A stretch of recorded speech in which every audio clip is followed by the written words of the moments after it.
Hello and welcome to Inspired Living TV. I'm Keri Murphy. You know, we've all heard the term lucky break.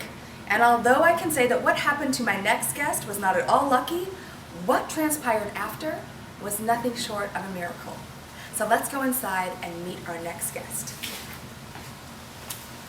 So we are inside the house of former NHL goalie Pat Jablonski, and we were talking about lucky breaks. Now let's talk about your career first.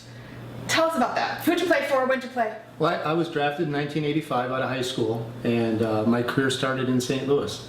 Then I got traded to Tampa, and then I went on to Toronto, Montreal, Phoenix, Carolina. Wow. And then I went to Europe for a couple of years at the end. So what advice would you give to people who are aspiring to do something like that? Well, you know, I think any young athlete, you know, their dream is to play professional sports. It didn't consume me though. I mean, I worked hard, I had fun, so I really think going out and having fun, and I think the biggest thing is try to get better every time you step on the ice or step on the field. Work hard and just try to get better every day. Mm-hmm. And you know, and that's the way that I approached it, and things just kind of blossomed for me. That's really good advice. Yeah, so just be consistent, right? Yeah, I mean, it takes hard work. Mm-hmm. It takes a lot of commitment, but you know, I think if you make a goal just to get better every day, just a little bit better on something every day, you never know what can happen. So true, so true. So tell me what happened almost 3 years ago, Labor Day weekend. You know, it was a crazy weekend. You know, I played 15 years of professional hockey and never really got injured seriously. And we were out in Anna Maria Island, which is just south of Tampa, and there was a storm out in the Gulf of Mexico. And so we went out to the beach, and there was probably 7 to 8 foot shore breakers. And me and a friend of mine decided to go boogie boarding.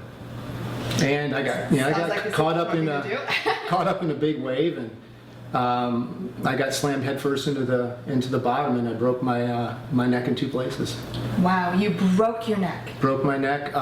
Actually, what had happened was when I impacted into the bottom, it paralyzed me from the neck down. So I was very fortunate not to drown because I was paralyzed. I was face down, and in those rough seas, anything could have happened. Especially one of the vertebrae I broke was C2, and it was an unstable fracture. So that's a very dangerous break.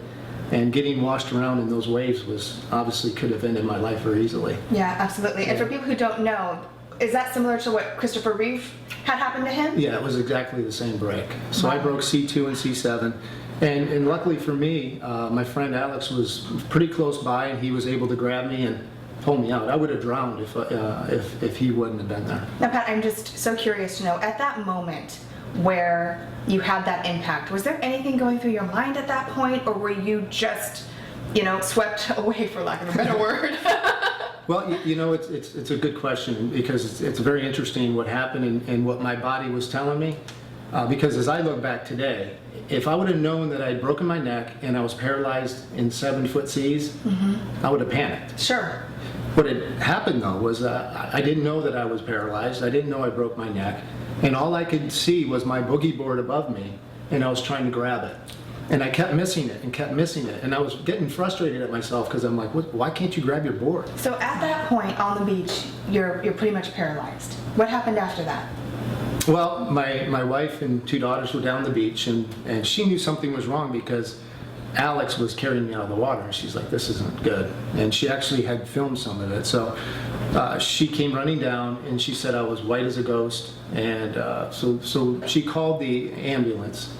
And a lifeguard came up, and a few other people gathered around. They covered me in blankets, and really I just laid there. I remember like it was yesterday. I was talking to people, and I just kept telling my wife, I'm going to be fine. Just let me lay here for a few minutes. And I'm glad she didn't listen. Yeah, glad she didn't just leave you there. Yeah. So you went obviously to the hospital, had surgery. But even at that point, again, for most people who know Christopher Reeve's story, he never walked again, right? Yeah. And you obviously are doing more than that. Yeah, I remember laying in the gurney, and they had done an X-ray on me, and I could hear the doctors in the background because they had the drapes around me. And Melanie's in there with me, and they're like, "This is the luckiest guy we've ever seen. We're going to be talking about him for a long time." Wow. And that was because it was such a serious break, but I wasn't paralyzed anymore. Yeah, I mean, I was very fortunate.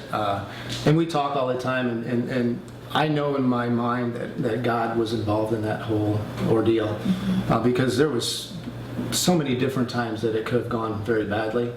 And people ask me, are you mad that happened? I'm like, no, I'm not mad at God that happened. He saved me. What is your state of mind like? What was it like at that time?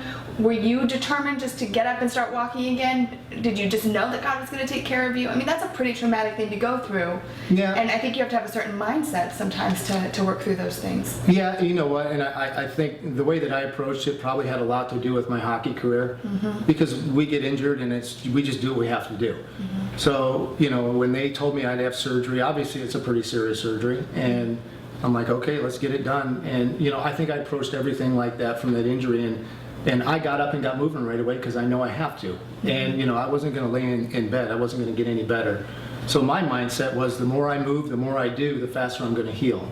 Because I think if you're hurt and you lay around, it gets worse. Yeah. So went through this traumatic time in your life, but I've also done a little research on you, and rumor has it that you're a pretty just optimistic, stellar guy. You're successful in business. You have a wonderful family, and you take responsibility for your life, right? What would you tell people who have gone through, maybe not exactly what you went through, but they're going through a hard time, and they need to look at their mindset and how they're working through that? I think you just have to believe in yourself, and whatever it is you choose to do in life, you have to commit yourself to it.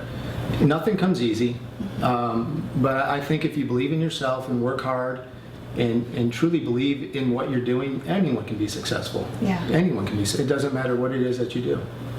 Well, thank you for sharing your story. You are a walking miracle, but you're also just an amazing guy, and I'm sure this inspired many great people that are out there watching. So thank you so much, Pat. Thank you.